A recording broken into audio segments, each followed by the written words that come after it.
예, 방금 소개받은 경북대학교 철학과 문장수입니다. 여러분 대단히 반갑습니다. 제가 오늘 발표하고자 하는 그 타이틀은 보니까 사이버네틱스의 관점에서 본 분권의 의미 그렇게 되어 있는데 이 사이버네틱스라고 하는 이 말은 되게 이제 과거에는 인공두뇌학 그런 식으로 번역을 했는데 사실은 그 번역은 이제 그 미국에서 공부한 사람들이 그렇게 번역했고 그 유럽적인 차원에서 볼 때는 그 번역은 좀 적절하지 못합니다. 그래서 되게 이제 이 사이버네틱스는 그보다 더 과거에 그 일반 체계론이라고 하는 것이 있는데 그 체계론이 발전이 되어 가지고 이렇게 된 학문이 이 사이버네틱스입니다. 그래서 이 사이버네틱스라고 하는 것은 한마디로 말하자면은 그 체계들에 대한 연구다 그렇게 생각하면 됩니다.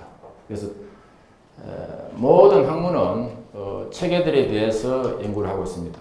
그래서 그 물리학 같은 경우는 그 원자들의 체계, 분자들의 체계 그런 것을 연구하고 있고 이제 생물학 같으면은 어떤 신경 체계 등에 대해서 이제 공부를 하게 됩니다. 분권이라고 하는 것은 일종의 사회적인 체계입니다. 그래서 이제 사회적인 구조, 국가 권력 체계, 이제 그것도 이제 일종의 체계이기 때문에 다른 그런 물리학적 체계나 생물학적인 체계나 또 이제 우리들의 심리학적 체계, 이런 정신적인 체계하고 어떤 연관이 있나를 비교하려고 합니다. 내가 조금 전에 설명했습니다.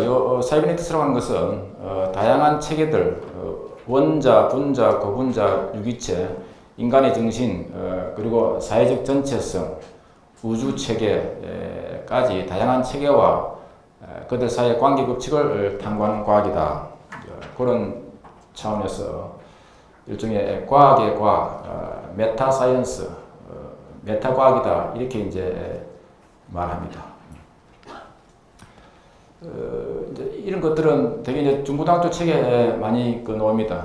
여기서 이제 중요한 것은 그 원자 체계인데 원자라고 하는 것은 중심에 핵이 있고 그 바깥에 전자가 이렇게 돌고 있습니다.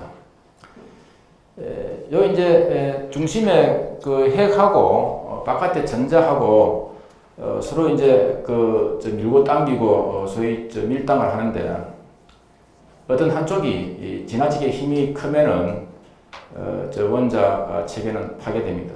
따라서 가장 중요한 것은 밸런스, 그 중심과 바깥의 전자 사이에 밸런스를 유지해야만 저 체계가 유지가 되고 그 밸런스가 깨지면은 결국은 저 체계가 붕괴되고 맙니다. 그래서 이제 제가 이 논의의 방향은 과연 한국에서 그 분권의 체계를 구성하고자 할 때 과연 어떻게 그 분권의 구조 체계를 구성하는 것이 가장 적합한가 그런 것을 논의해 보고자 합니다. 그러면 이제 오늘 주제하고 관계해서 프랑스에서는 그 분권 제도가 어떻게 이렇게 수행되고 발전되어 왔는가를 간략하게 살펴보도록 하겠습니다. 프랑스의 전체 정치 체계 또는 행정 체계를 살펴보면은 첫 번째 이제 꼬민이라고 있는데 그 꼬민은 우리나라로 하면 군 정도의 그 행정 단위입니다. 그리고 이제 데파르트망이 있는데 이게 이제 도 정도가 됩니다. 이게 96개 정도의 도가 있다 이 생각됩니다. 그리고 레지엄은 이제 강력 지자체인데 22개 정도가 됩니다. 그 다음에 이제 메트로폴은 이제 특대 지자체인데 가장 강력한 강력시 하나 하고 그 주변에 있는 도 하고 그렇게 결합해가지고 메트로폴로 이렇게 말하고 있습니다. 이제 그 인구는 프랑스가 한 6,400만 됩니다. 이제 한국보다 한 1,500만 정도가 많습니다. 근데 이제 국가 면적은 우리나라보다도 5배가 더 넘습니다. 그래서 인구는 뭐 거의 우리나라하고 비슷한데 면적은 우리나라보다 5배가 더 크니까 아주 좀 이렇게 활동하기가 아주 살기가 좀 좋죠. 이제 그렇기는 해도 이 프랑스라고 하는 나라는 근본적으로 사회주의가 강해가지고 그 성장 위주의 정책보다는 분배 위주의 정책을 많이 해가지고 지금 이제 우리나라도 거의 프랑스 정치 제도를 따라가려고 하고 있습니다.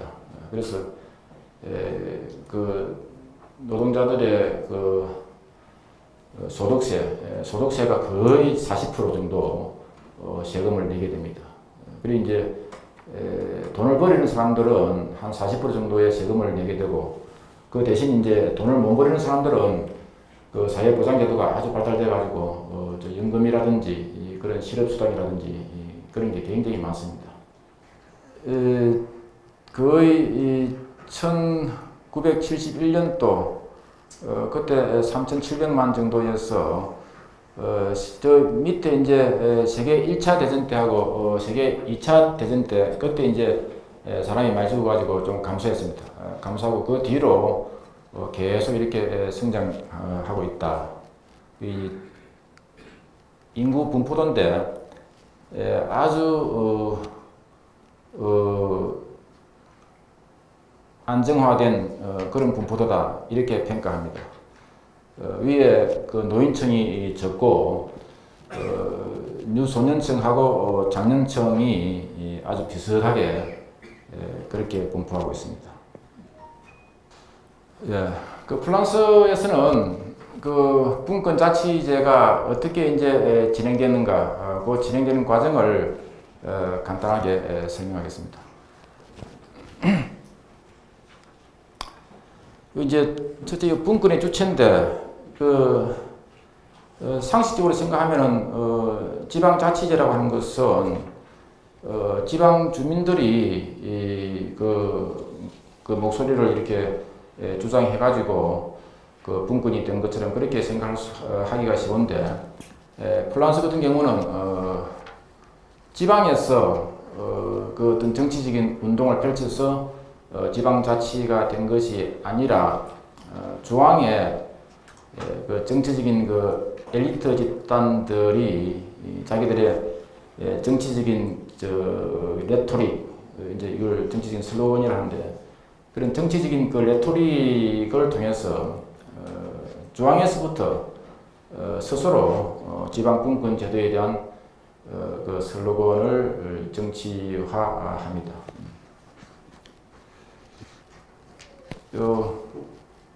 그래서 이제 그 당시에 그 도지사이면서 시장이고 장관 등의 겸직한 중앙의 엘리트 집단에 의한 개혁이 이제 지방 분권의 시작이었다.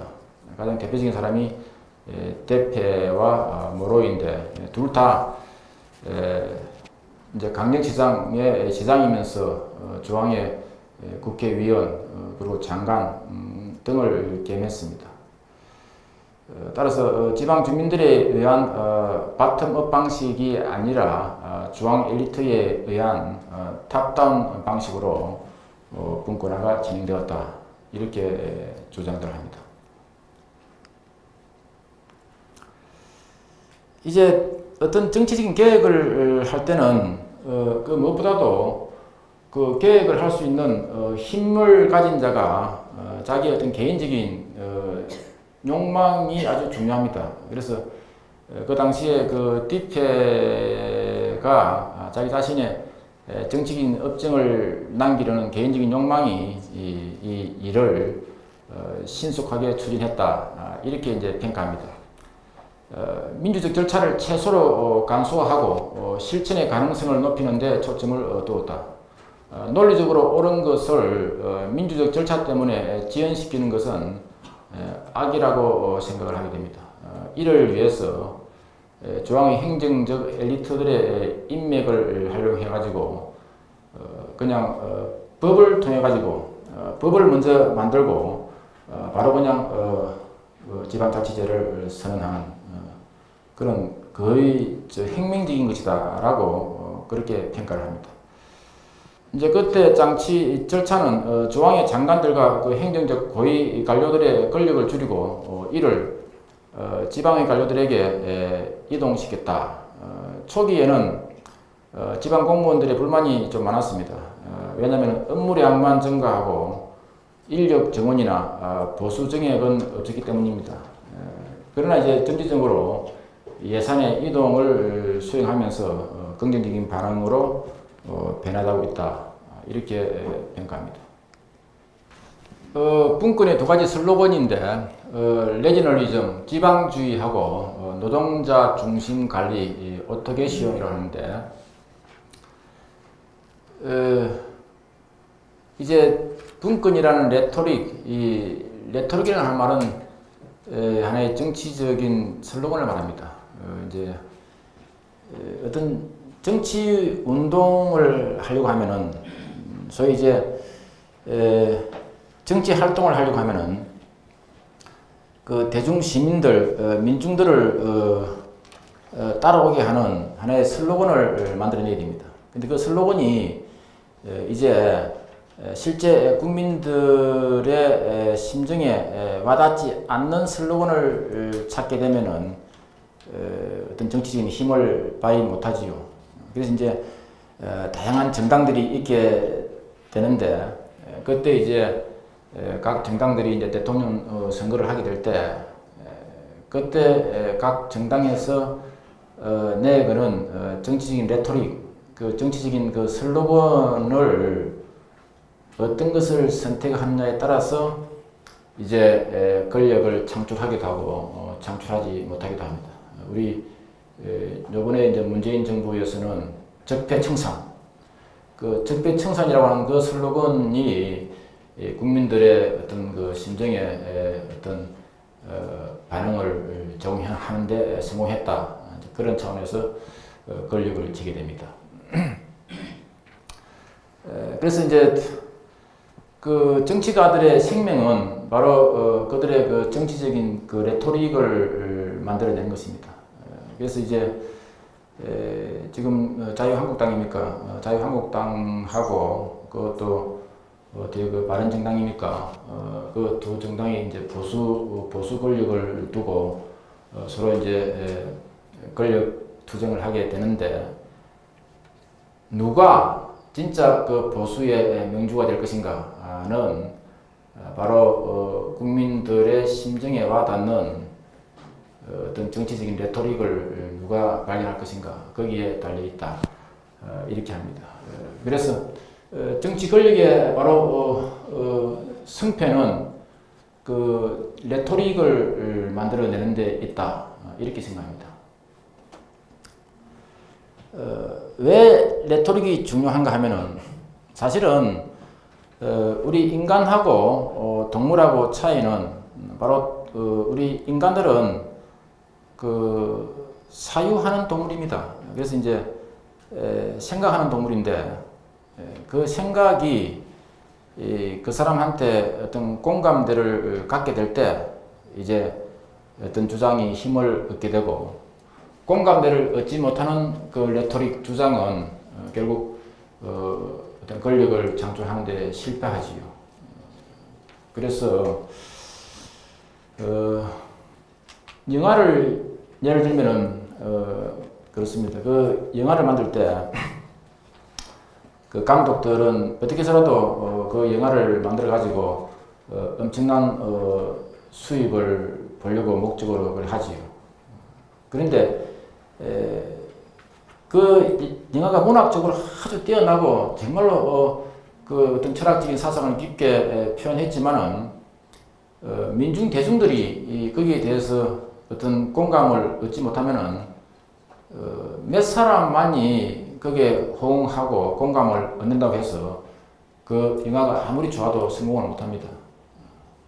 근데 또 이제 너무 뻔하고 상식적인 그렇게 너무 저질스럽게 또 상업화로 나아가도 대중들은 외면합니다. 그래서 이제 그것을 갖다가 리얼리티, 실제라고 하는데 지금 민중들의 그 정서의 실제 상황이 어떤 상황에 있나를 정확하게 포착을 해가지고 지금 현재 그 민중들의 그 어떤 그 생파티, 그 정서적 차원에 이렇게 터치를 할 수 있는 그런 것을 이제 만들 때 성공합니다. 마찬가지로 정치적인 레토릭도 또 차기 다음에 이제 몇 년 뒤에 다시 대통령 선거를 하게 될 때 누가 어떤 레토릭을 가지고 접근하느냐에 따라서 승패가 좌우된다. 그래서 이 분권의 레토릭은 70년대 후반에 이 본래 처음에는 그 공산당 그 좌파들이 주장한 것입니다. 그래서 이제 그 프랑스 사회당이 이 분권이라고 하는 그 레토릭을 다시 이제 수용합니다. 그렇게 가지고 이제 사회당이 이 분권이라고 하는 이 레토릭을 가지고 정치 권력에 이렇게 권력을 잡는 데 성공하게 됩니다. 그래서 이제 그 70년대 그 후반에 미셸 로카라고 하는 이 정치가가 그 데콜리제 라 프로방스라고 하는 지방을 탈식민지화하라. 지방을 탈식민지화하라 이런 보고서를 주장하게 되는데 그 보고서에서 다음과 같은 주장을 하게 됩니다. 사회주의는 인간에 의한 모든 종류의 지배에 대한 투쟁이다. 그래서 이제 이 사회주의라고 하는 이 타이틀은 사람이 사람을 지배하는 그런 구조는 있어서는 안 된다. 모든 사람은 평등하기 때문에 그 사람이 어떤 사람이라도 다른 사람을 지배해서는 안 된다. 그래서 이제 그런 지배에 대한 투쟁이 바로 사회주의다. 이렇게 이제 사회주의를 전혀 새롭게 정의를 내리게 됩니다. 그래서 이제 사회주의의 핵심 개념인 계급투쟁이라고 하는 이 용어는 이제 계급투쟁 대신에 분권이라고 하는 그런 용어로 이제 대체하게 됩니다. 그래서 이제 지방의 자율적인 발달이 바로 계급투쟁의 본질이다. 이렇게 이제 주장하고 되고, 파리 중심의 그 파리 중심주의는 바로 지방의 이 식민지화의 일종이다. 이렇게 말합니다. 따라서 지방 분권화는 바로 민주주의의 그 핵심이다. 그래서 민주주의는 바로 지방 분권화다. 그래서 그냥 추상적으로 막 이렇게 뭐 민주주의 그렇게 말할 것이 아니라 지방 분권이 바로 그 민주주의다. 이렇게 이제 공식화하게 됩니다. 그렇게 하고 나서 이제 교육기관이라든지 정부 모든 그 연구기관, 금융기관들을 지방으로 이전을 하게 됩니다. 바로 저 패턴을 본따 가지고 우리 그 노무현 대통령 때 모든 중앙정부의 그 기구들을 그 지방으로 분산하게 됩니다. 그래서 이제 중앙 관료들의 지방에 대한 관리 감독은 지방으로 이전되어야 된다. 그렇게 주장하게 되고, 미국 문화와 영어가 프랑스 문화유산을 위협하고 있듯이 파리 중심주의는 프랑스의 지방 문화와 지방 언어를 말살하고 있다. 파리 중심주의는 경제적 불공정을 포함할 뿐만 아니라 문화적 황폐화를 포함한다. 이렇게 이제 비판을 합니다. 그리고 두 번째 그 레토릭이 이 노동자 중심주의, 모든 것은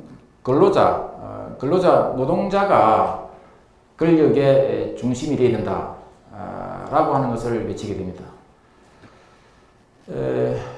이제 모든 나라가 다 산업화가 되면서 노동 분화가 되게 됐는데, 이 노동 분화는 시민들을 두 계층으로 구분을 하게 됐다. 결국은 능동적으로 지배 관리하는 계층과 그러한 이제 관리에 수동적으로 복종하는 계층으로 양분되었다. 이렇게 이제 평가하면서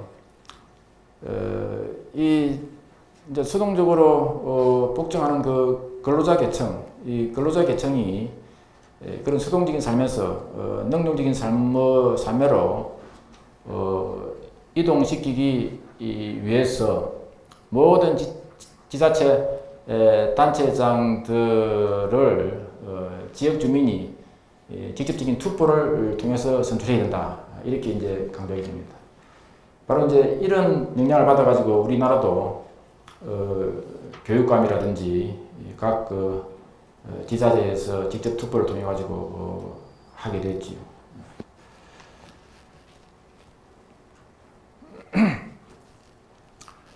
분권 운동의 핵심은 단순히 중앙 행정력의 지방 이전이 아니라 공공 서비스에 대한 수동적인 소비자로서의 시민에서 자기 자신의 삶에 대한 책임을 가지는 적극적이고 능동적인 시민으로 이동하게 하는 것이다. 이제 그런 주장을 하게 됩니다. 그래서 진정한 분권은 그냥 단순히 중앙에 있는 권력을 지방으로 이렇게 분배해 주는 것, 그것이 아니다. 진짜 분권은 무엇인가 하면은 모든 국민이 그런 수동적인 노예적 근로자의 위치에 놓지 않고 각자가 자발적이고 자율적인 존재로서 모든 정치적 활동과 사회적 활동에 참여하도록 하는 그러한 정신적인 어떤 역량을 갖도록 하는 것이다. 바로 지금 우리가 하고 있는 이 분권 대학의 교육의 이념에 부합되는 것입니다. 그래서 결국은 권력의 지방 분산보다는 각 시민들이 자유롭게 주체적으로 자기 마을과 자기가 속해 있는 그 자치구역에 적극적으로 참여하는 것, 그것이 이제 분권 운동의 목적이다. 대부분 사람들은 정치라든지 권력이라든지 선거라든지 투표 별로 관심이 없습니다. 그냥 누가 해도 그냥 잘 하겠지 생각하고 그냥 내 생활하는데 자기 돈 버리는데 그냥 몰두를 하고 있고 정치적인 운동에 크게 관심이 없지요. 근데 이제 그런 중에서도 우리나라는 다른 나라에 비교할 때 훨씬 그 정치적인 관심도가 높은 국가입니다. 왜 그런가 하면은 전 세계에서 대한민국만큼 교육률이 높은 나라는 없습니다. 전 국민의 거의 100%가 대학을 다 졸업하고 있습니다. 프랑스에도 제가 프랑스에서 유학하고 있을 그 당시에 프랑스 국민의 한 40%가 불어를 몰라요. 불어를 쓰고 이렇게 읽을 줄을 못합니다. 그럼 이제 우리나라는 거의 100%가 대학을 거의 다 나오니까 한국의 부모만큼 교육률이 높은 나라는 없다. 고등학생들 예를 보면은 아침에 8시에 학교 등교해가지고 저녁에 거의 10시까지 이 학교에 붙들어 놓고 공부를 시킵니다. 정말 대단합니다. 한국에서 태어난다라고 하는 것은 오직 공부하기 위해서 태어난다. 이렇게 주장해도 과언이 아니다라고 할 수 있습니다. 얼마만큼 한국 국민들이 공부에 대해서 열렬한가 하면은 옛날에는 초등학교부터 공부했습니다. 근데 지금은 이제 유치원 교육부터 하게 되고 그 유치원 교육도 모자라 가지고 그냥 뱃속에 생기자마자 그냥 태교부터 합니다. 세상에 태교부터 하는 나라는 대한민국밖에 없을 것입니다. 그래서 이제 태교, 유치원, 초등, 중등, 고등, 대학교, 박사, 석사, 다음에 이제 포스닥, 다음에 이제 평생교육원이 있고, 평생교육원이 있고 이제 거기서 공부를 마치고 이제 죽게 되면은 모든 묘지에 학생 부군 누구 지묘 전부 학생이라고 하는 타이틀을 그 비명에 다 붙입니다. 죽었어도 공부하는 학생이다라는 뜻입니다. 그래서 자주는 한국 국민들만큼 공부에 그렇게 열렬한 민족은 없다. 바로 그 덕분에 다른 유럽에서 거의 3, 400년에 걸려서 성취했던 지적인 그 학문의 성과를 한국은 최근 30년 동안에 거의 다 외국의 선진 지식을 거의 다 수입을 다 해가지고 우리나라 것으로 만드는 데 성공했습니다. 사실 삼성 반도체 같은 그런 거대 기업은 대단한 것입니다. 전 세계에서 거의 탑이니까 우리 민족의 그 지적 능력은 정말 아주 대단합니다. 그래서 이제 프랑스 분권의 장점 상당히 말이 많은데 한번 보면은 프랑스 정부의 분권하는 프랑스에 대해서 또한 그러한 변화의 전망에 대해서 중요한 교훈을 제공한다. 프랑스는 입법을 통해서 조항과 지방의 관계를 일거에 혁신을 했다. 이게 중요합니다. 그래서 그냥 순간적인 법률을 통해 가지고 조항에서 법률을 먼저 그냥 통해 가지고 지방 분권화를 수행한 그런 아주 특별한 국가다. 이것은 특히 프랑스는 세계에서 중앙 집권화가 가장 잘 된 국가입니다. 사실은 프랑스가 가장 그 대통령 중심제고 중앙 그 집권화가 가장 강한 나라입니다. 그럼에도 불구하고 역설적으로 또 지방 분권화가 또 가장 잘 된 국가입니다. 두 번째 이제 분권의 장점은 지방 정부의 결정들은 정치적 요소에 의해 결정되는 것이 아니라 경영적 효율성의 차원에서 결정되기 시작했다. 좋은 경영이라는 슬로건은 우익과 좌익 모든 당파의 정치인들로부터 듣게 되는 레토릭으로서 사실 모든 정책적 결정의 성공의 열쇠였다. 이제 각 공직의 정치인들은 이제 뭐 시장이라든지 그런 사람들은 시청을 이제 시장이 사장이 되는 그런 기업 센터로 간주하게 됩니다. 이제 시장은 정치가나 행정가가 아니라 기업의 총수로 간주됩니다. 예, 그들의 덕목은 경영 합리화와 지출의 효율화에 있다. 그래서 이제 단순히 그냥 그 행정만 하는 사람이 아니라 그 도시, 전체 그 국민들이 어떻게 하면은 경제적으로 성장할 수 있고 잘 살 수 있게 하는가 하는 것이 이제 목적입니다. 따라서 이제 우리나라도 마찬가지죠. 시장이라든지 이제 도지사님들은 끊임없이 외국 바이어들하고 이렇게 만나가지고 어떻게 해서라도 우리 지역에 많은 경제적인 투자를 하도록 거의 그냥 경제 사절단의 역할로 지금 전락되어 있다. 이렇게 이제 평가합니다. 그런 좋은 점도 있기도 한데 이제 비판점도 많습니다. 그래서 이제 비판점 중에 첫째로 지방 정부의 구조를 합리화하지 못했다. 통제할 수 없을 정도로 많은 고민의 수를 줄여야 한다. 그러나 그러지 못했다.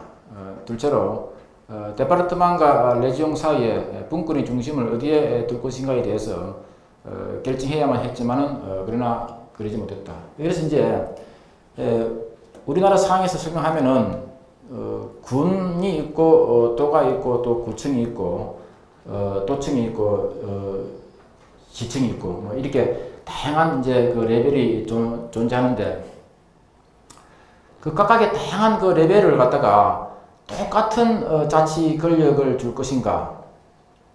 그 중에서 누가 코어 핵이 되고 누가 거기서 주변이 될 것인가? 그걸 결정을 못했습니다. 그래서 이제 서로 분권 자치의 그 코어 그 핵이 되려고 하고 서로 그 권력의 중심이 되려고 하기 때문에 시장하고 도지사하고 서로 이렇게 대결을 합니다. 그래서 이제 그럼 그 도지사가 분권의 중심이 되어야 될 것인가? 그러면 시장이 그 분권의 권력의 중심이 되어야 될 것인가? 이제 그걸 결정을 못하니까 막 도지사는 도지사대로 분권의 중심이 되도록 하고 또 시장은 시장대로 분권의 권력의 중심이 되게 합니다. 그래 하니까 너무나 많은 그 분권의 핵들이 존재하게 됩니다. 그러니까 이제 사실은 그 경제 효율화, 그 지출의 고지출을 이렇게 좀 줄여야 되는데 도리어 정부 지출과 그 세금의 그 헬세의 지출이 훨씬 더 많아져 버리는 그런 역효과가 발생되게 됩니다. 이제 그 점 때문에 과연 분권이라고 하는 것이 과연 적절한가 하는 데 대한 많은 비판의 목소리가 지금 프랑스에서 나오고 있습니다. 이제 이 분권이 분명하게 옛날에 그 왕족 체제에서 이제 법치주의 국가로 바뀌면서 대통령 중심제가 되고 또 대통령 중심제에서 좀 더 이제 그 내각제가 되고 또 그것을 이제 더 나아가서 이렇게 지방 분권화로 발전되는 것은 분명히 긍정적인 것입니다. 긍정적인 것이긴 한데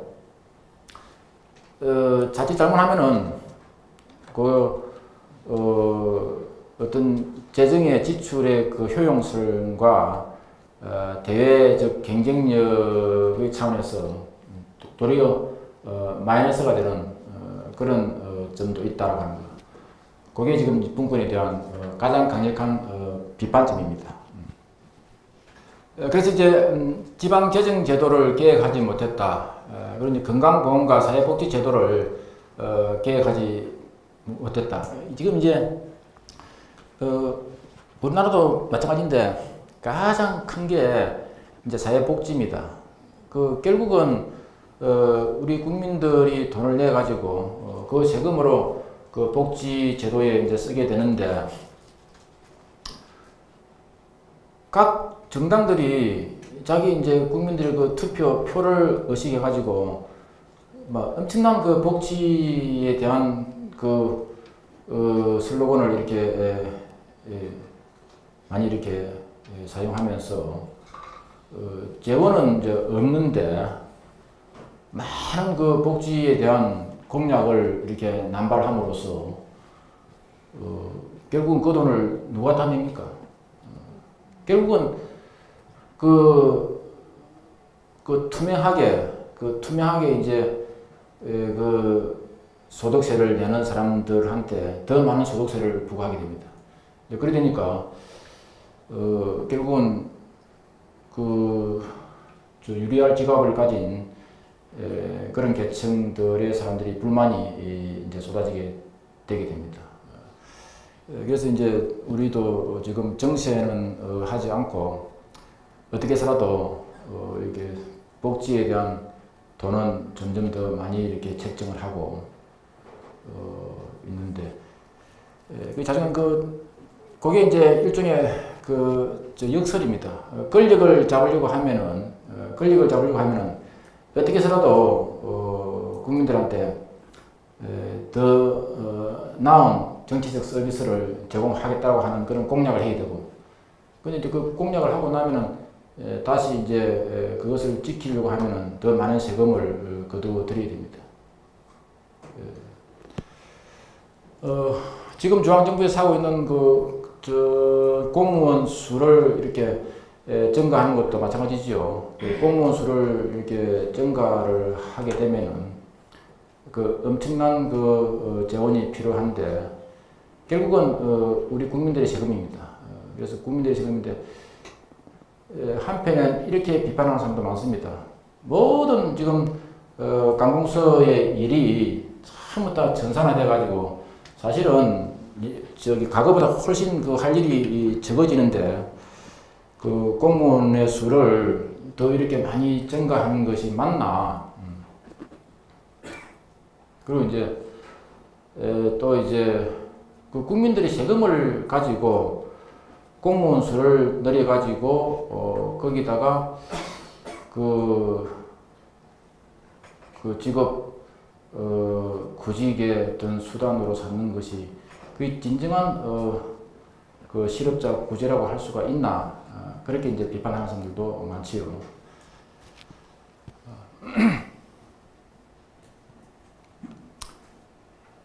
그래서 이제 프랑스도 똑같은 그런 딜레마에 빠졌습니다.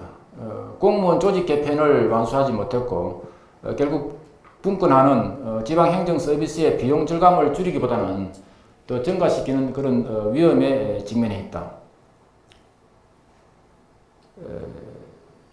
그리고 이제 권력이 지방 이제 자치단체장한테로 이렇게 이동을 하니까 언제나 권력과 경제는 항상 같이 이렇게 갑니다.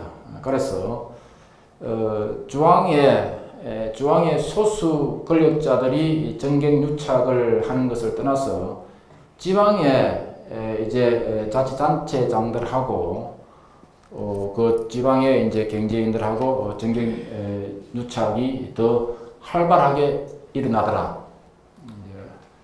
결국 이제 광역시를 중심으로 이제 프랑스 같은 경우는 그래서 이제 원체 서로 분권에 핵이 되려고 하는 그런 지자체 단체가 원체 많아가지고 재정 지출이 더 많습니다. 그래서 이제 최근에는 그걸 이제 광역 지자체로 이제 다시 계획을 하려고 합니다.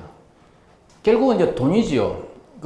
분권 하는데 결국은 돈입니다. 지금 한국의 국세하고 지방세 비율이 국세가 지금 거의 80%고 지방세가 지금 20% 정도로 되어 있습니다. 되어 있는데 좀 이따가 도표가 나올 것인데 이제 그렇지만은 재정 지출은 중앙정부가 40%고 지방정부가 60%입니다. 그럼 이제 결국은 중앙에서 80% 세금을 받아가지고 그걸 다시 지방에 분배를 해줍니다. 그래 이제 지방에 분배를 해줄 때 그때 정치적으로 자기하고 같은 정당이면은 좀 더 많은 예산을 타기가 쉽고 서로 다른 지자체 단체장하고 중앙정부의 권력하고 서로 다른 당이면은 예산을 따오는데 좀 불리합니다. 프랑스도 똑같습니다. 그래서 지자체 이 분권화하는 것이 중앙정부하고 지방 정부하고 서로 지지하는 정당이 서로 다를 때 아주 불만의 목소리가 많이 나오게 되었다. 그래서 이제 지금 이제 분권화하고 한 게 연계해서 중요한 하나의 이제 이슈가 능력과 분배의 이제 문제입니다. 제가 이제 학교에서 교육을 시키면서 이제 학생들하고 이렇게 계속 이제 근본적인 문제는 공부를 잘하는 사람은 밖에 놓으면은 월급을 많이 받습니다. 예를 들면은 의사가 되면은 평균 한 달에 수입이 1,300만 원입니다. 근데 이제 공부를 못하면은 밖에 나와서 이렇게 바깥에서 복도에서 청소를 하고 하면은 그냥 80만 원 받게 됩니다. 근데 이제 이 지능이라고 하는 것은 이 지적인 능력은 그 타고날 때 이제 그 DNA의 결합에 의해서 그것이 결정되는데 능력이 있다고 해서 지능이 있다고 해서 공부를 잘 한다고 해서 바로 그것 때문에 더 많은 그 월급을 받아가고 머리가 나쁘기 때문에 그냥 지식도 못하고 월급을 작게 받는 이런 구조도 분권 문제의 가장 중요한 지금 이제 정치적인 분권 문제가 해결되고 나면은 두 번째 가장 핵심적인 분권은 바로 그 능력에 따라서 분배할 것인가. 그렇지 않으면은 필요에 따라서 분배할 것인가.